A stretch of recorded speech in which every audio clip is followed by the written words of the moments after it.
Okay, we're ready to start installing siding. So the first thing to go on after our J-trim, we need to make sure all of the J-trim is on. The first thing that we put on after that is the corner posts. And I always grab a square and check the cuts on the ends of the post because they're not always square. You can see that one is way off. Okay, so we're gonna either have to cut it square or check the other end and see if it's any better. That's what we'll do first.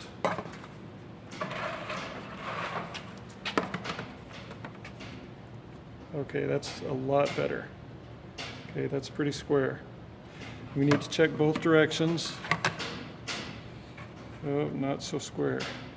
So it looks like we're going to have to trim it to get it square. Make sure that you hold your pen still straight. Don't let it slip underneath, because then your mark will be crooked.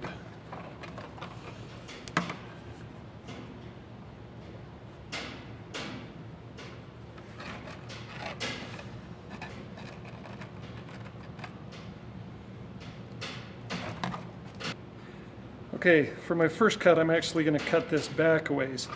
And there's a purpose for that you'll see later on. We don't want this nailing flange sticking out below the siding, and our corner post is going to be hanging down below the siding about 1/4 of an inch. So we're going to go ahead and trim that, get rid of that. That also allows us to get our snips in where they need to be able to make our cut.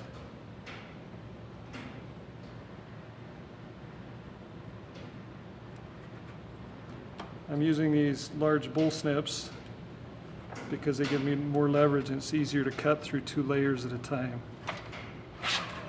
So we'll do the same thing over on this side. Cut it back.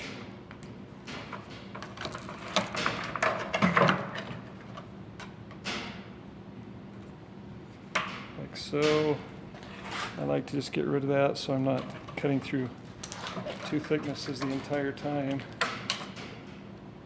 And we're going to trim along our line.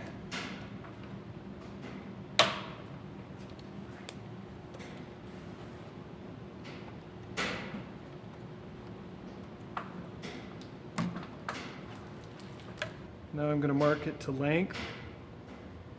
85 3/4 is what we decided it needed to be.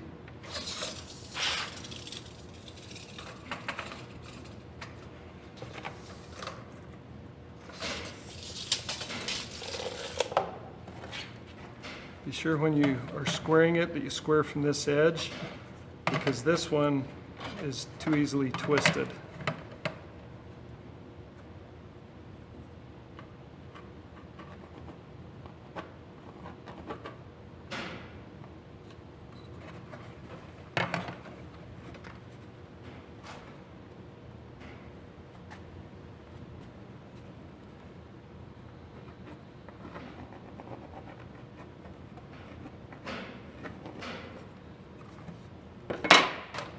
Just like we did on the other cut when we were squaring the end, we have to take a chunk out right here so that our snips can fit inside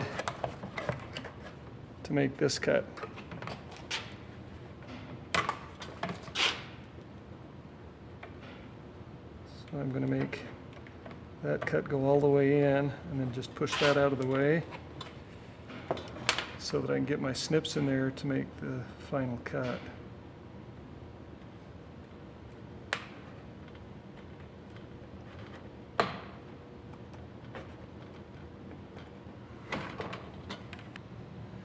Okay, when I'm ready to install the corner post, you look up here and there's a gap.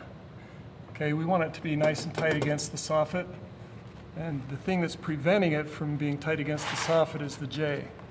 So we're going to do a little bit of trimming right here so that this will fit over the J channel. So this right here is what's hitting. I'm just going to come in here and trim about 1/8 of an inch off or less. That J is only about 1/16 of an inch thick, and I only need to trim it to about the middle of that bend right there. Same thing on the other side.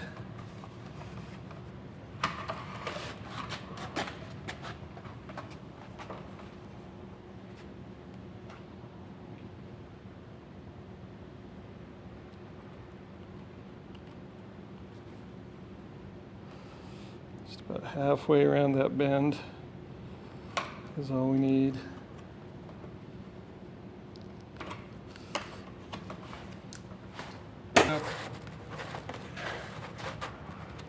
This time it fits tight up against the soffit.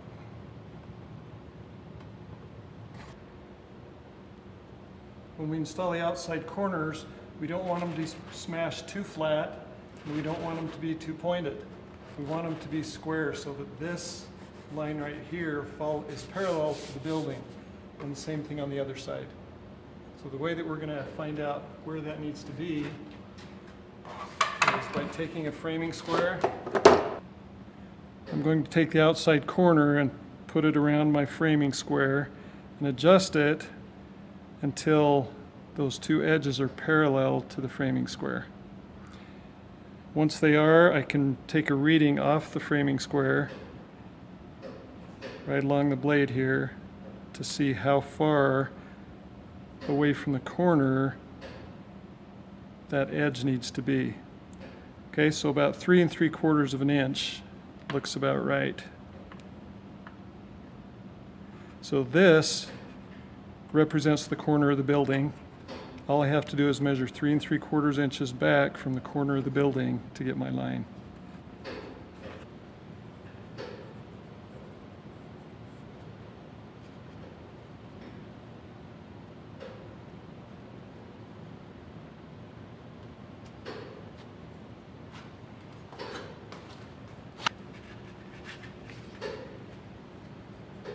Using my framing square again, I'm marking a bottom and the top 3 3/4 inches back from the corner.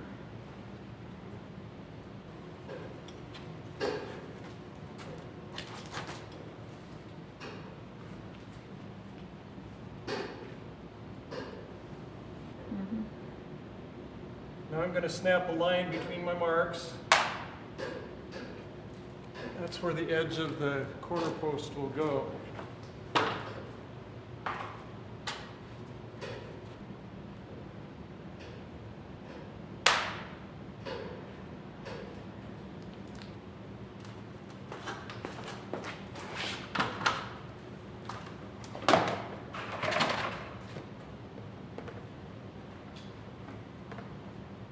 Okay, whenever we nail siding, we have to make sure that we don't put our nails in the edge of the hole, because plastic expands and contracts more than any other building material. So what we need to do is put it in the middle of the hole as close as we can, no closer than 1/4 of an inch to either edge. The only exception is when you're installing an outside corner. When you're installing an outside corner, the first nail has to go in the very top of the hole. If we don't put it in the top of the hole, the post will drop down and we'll have a big gap up here.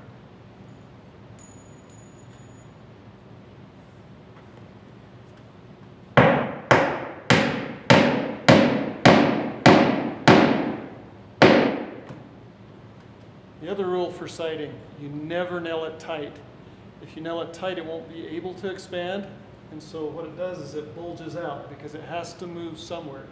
And if it can't move lengthwise, it will move out. And so if you've ever seen a house that has Ripley siding on it, it's because they nailed the siding tight. So we want to leave about the thickness of a dime between the head of our nail and the siding. It needs to be able to move. So we're going to nail this about every foot, making sure that we stay on that line.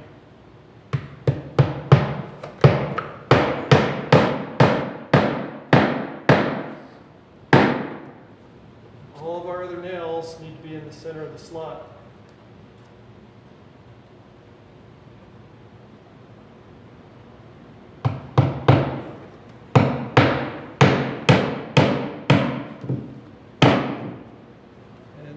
loose, okay?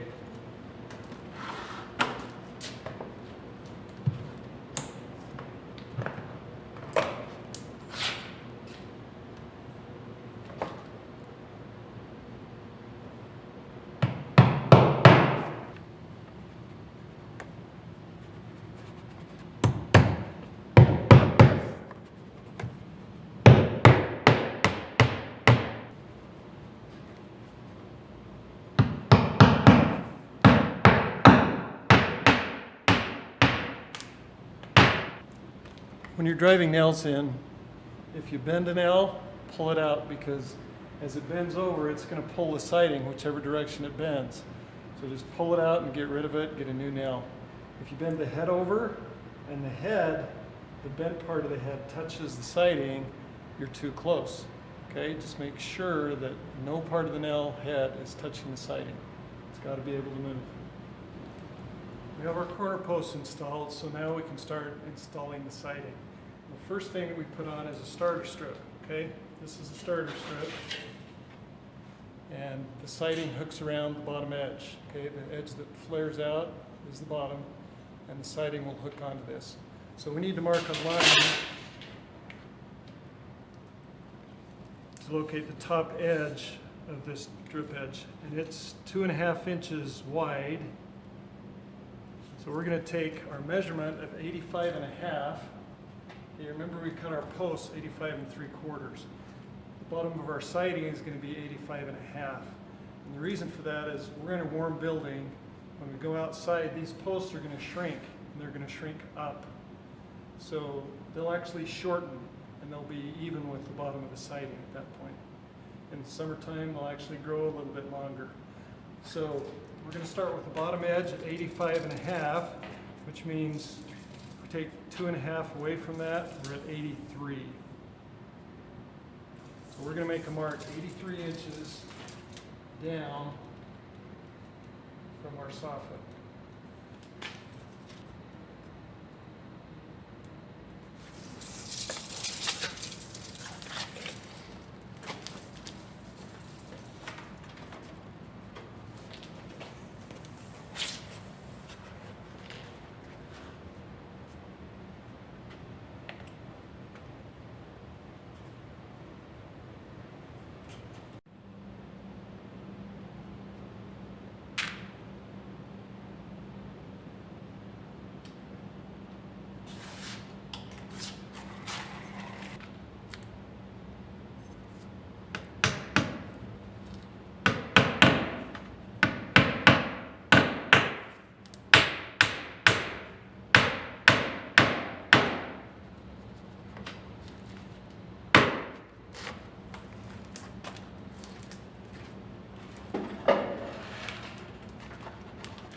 Make sure to leave a small gap between the corner post and the starter strip.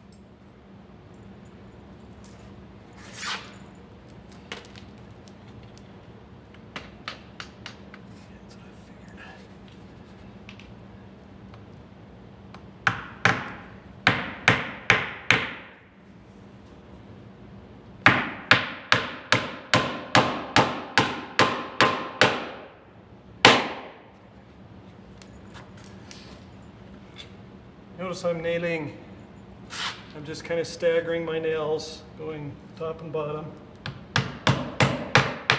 I just drive them in tight enough that the nail head is just barely touching the metal.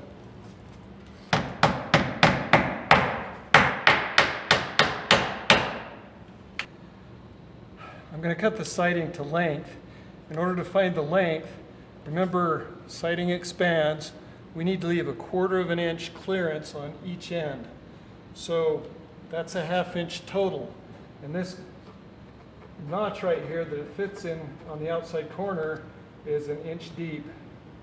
So if we go half that distance, it'll be 1/2 inch. So we're going to measure over 1/2 inch from this edge and make a mark. That's where we'll cut it. That will leave us 1/2 inch, which is 1/4 for each end. Okay, I've got my mark on the siding. I'm going to slide it in until I can see my mark in the saw curve. And this is where it pays to think ahead a little bit.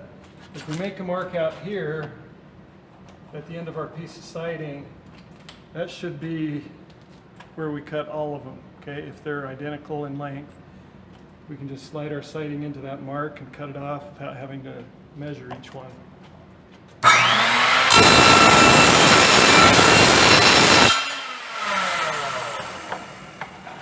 Okay. We'll be using these little pieces on the front between the door and the window and the corner post. So hang on to those. Our piece is cut to length. We're going to take it over and install it. Get both ends in. The nice thing about vinyl is it bends really easy, so it's pretty easy to manipulate.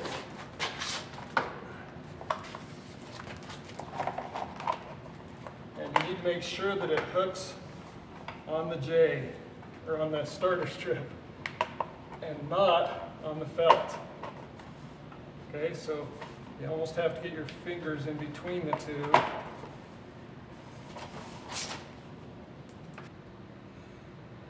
Normally when we install siding, we have to hit the studs with our fasteners. Okay, the only exception would be is if we were using a screw or something that would hold into the siding, into the sheathing. I'm going to locate my studs. We know that there's a stud 1/4 inch away from this window, so 1 inch away, which is the thickness of our J, is the center of that stud. Okay, 1/4 plus half the thickness of the stud, 3/4, that gives us 1 inch. So that should be the center of our first stud. Then we're going to mark every 2 feet. So I'm going to go 2 feet this direction.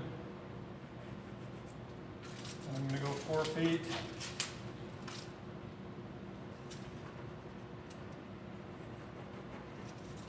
And 6 feet, and so forth. Now I'm going to make a plumb line on each one of those marks to show where the center of the stud is.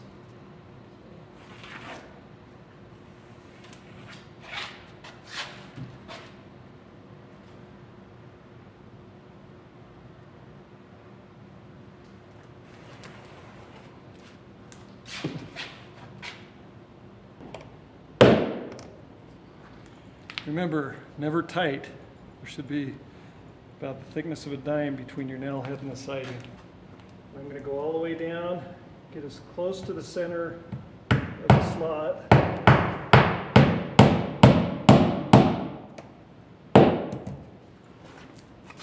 Still hit the stud. And since we're 2 foot on center, most siding manufacturers recommend that you nail every 16 inches. That's so that you'll hit a stud. We're going to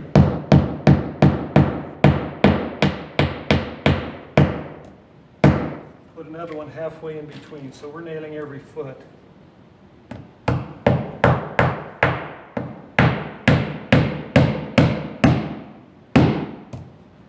You won't be able to nail exactly on the line every time because you need to keep your nail toward the center of the slot.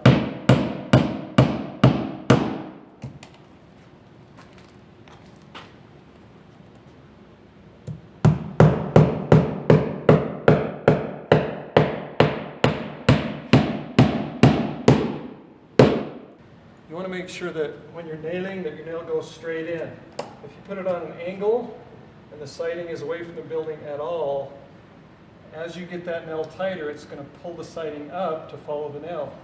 Same thing if it's on a downward slope. So you need to make sure it's going in straight.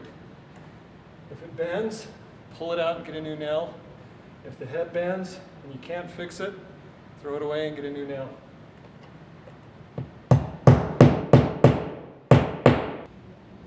Okay, it's really easy when you're installing the siding to get off.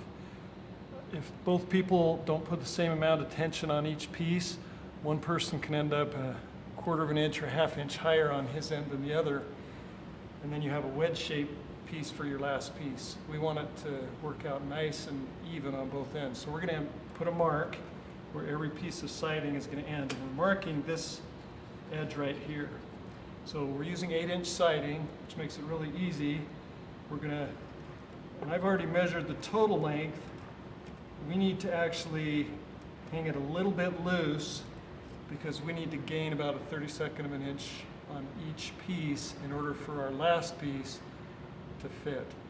So we're going to go 8 minus a 32nd, 16 minus a 16th, 24 minus 3 32nds, and so forth. So 32 minus an 1/8. I'm just gaining a 32nd of an inch on each one of these.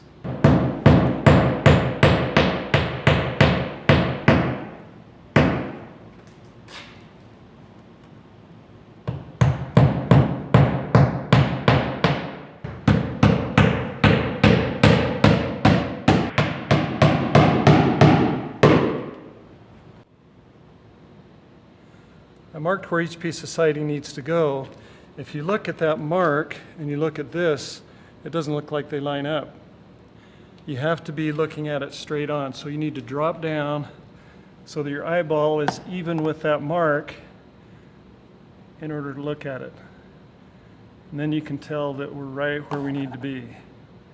Okay? Now if your siding ends up 1/16 of an inch too high or a 1/16 of an inch too low, you can take this gasket scraper, get it behind your nail, you can tap the nail down, or you can get it behind, coming from the bottom, and tap the nail up to get it right where it needs to be.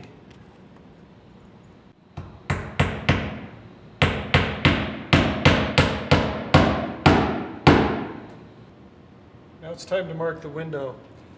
I always mark the windows in place. Okay, I never measure and try to locate the window using a tape measure because you always get off.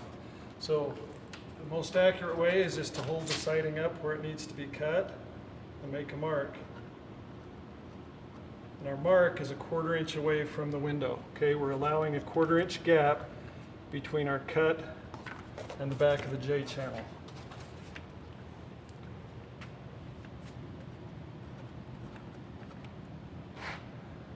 So I've got both sides marked.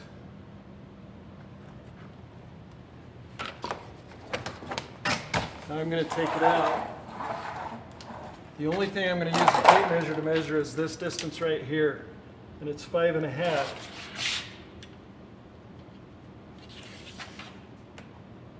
Okay, so I need to leave a 1/4 of an inch gap. That means I'm going to cut this piece at 5.25. Since I'm measuring from here, I'm measuring from the bottom of this piece. So I'm going to take and mark at 5.25 from the bottom. Do that on both sides.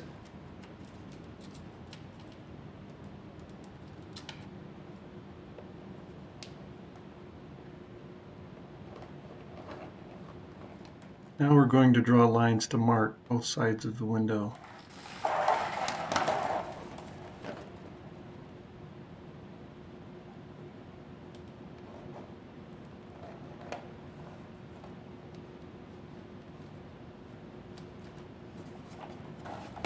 Now I need to mark my 5.25 inch mark.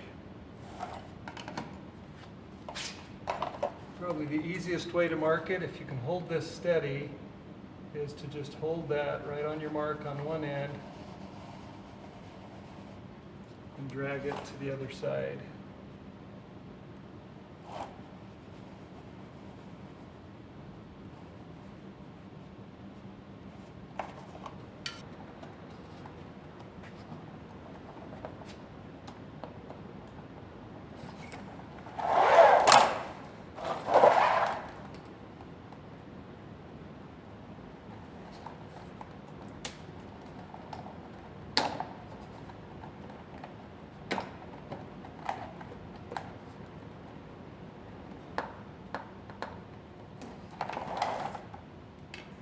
Okay, cuts like this are where a good pair of offset snips comes in handy, because you can get into that cut, turn on a dime, and continue around the corner,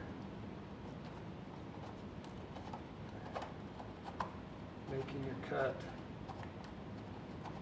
You'd never be able to do this with just a regular pair of snips, because this isn't bending up out of your way. This trim has a lot of different names. Sometimes it's called undersill trim because it goes under the windowsill. It's also called utility trim or finish trim. We're going to put it on the edge of this whenever we're close, or whenever we're far enough that we can. Okay? In this case right here, we could put a piece in there to help stiffen it up. It'll still fit, I think. No, it's probably not going to fit.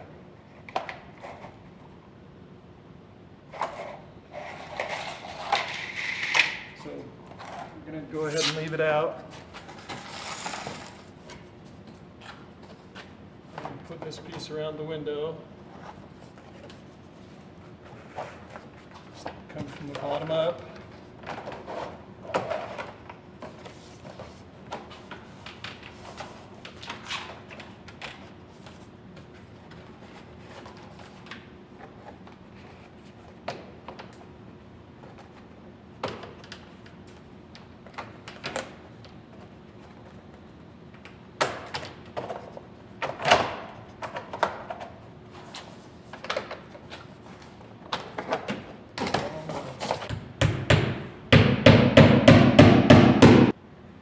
Okay, this next piece isn't going to be full length, so I insert that end, and I hold it right here, and I mark it a ½ inch short of the window.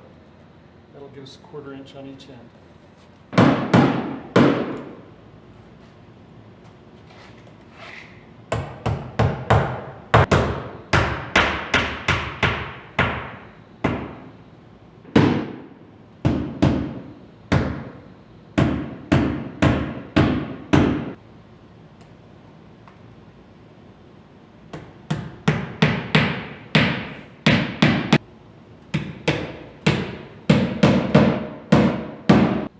Installing a furring strip to hold our utility trim out so that when we put the siding on, it doesn't tip back in and look goofy. The last piece is going to go up against the soffit. It's going to be cut to this width, and we've got a piece of utility trim that's going to finish it off.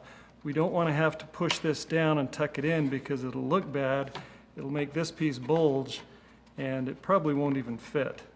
So we have to put a backer behind it. So our backer is going to go like this.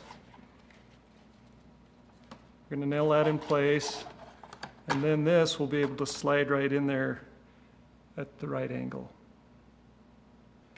I'm going to cut the utility trim to length the same way that we did the siding. I've stuck it all the way in the other end, and I make a mark so that I've got a ¼ inch clearance on each end. Now I just cut it to length and install it.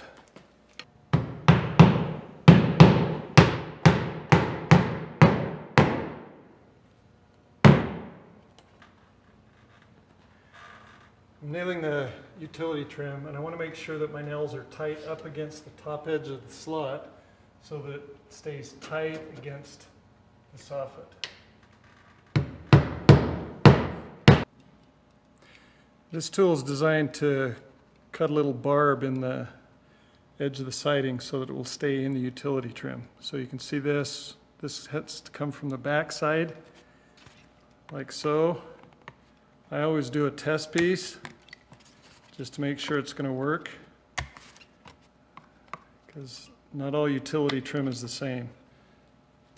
So once I've made those, I bring it up here,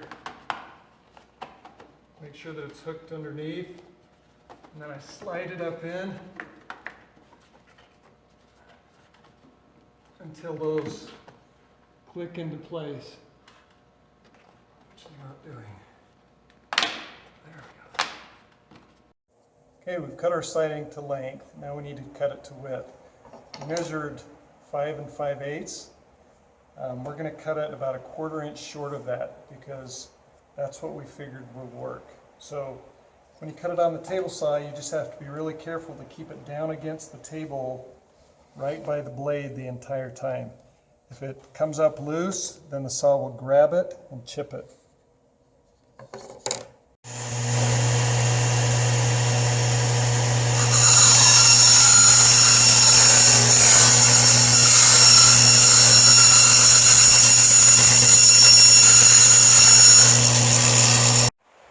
We have our piece ripped to the right width. Now we're going to mark the cutout for the window. So I hold it in place, mark it on both sides, then we're going to take it down. We're going to measure the distance from here to the top of the window and add a 1/4 inch for clearance. That's where we're going to cut it.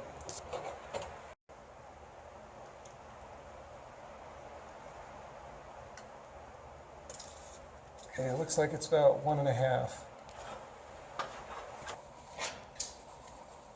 We're going to mark the edge of the cut and both ends.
Now we take the dimple tool and we're going to create one of those dimples about every 6 inches all the way along.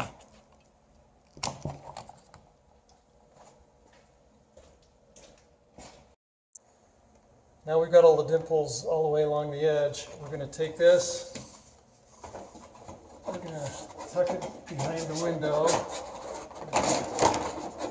Kind of curl it. Now before I get the top edge in, I need to make sure that the bottom edge is down below the previous piece.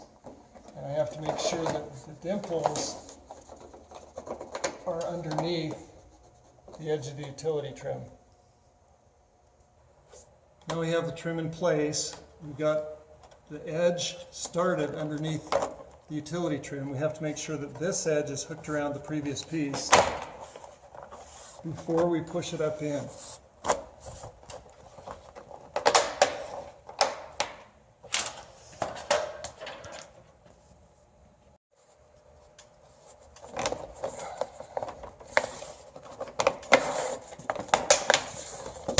You'll hear it click into place when it's up high enough.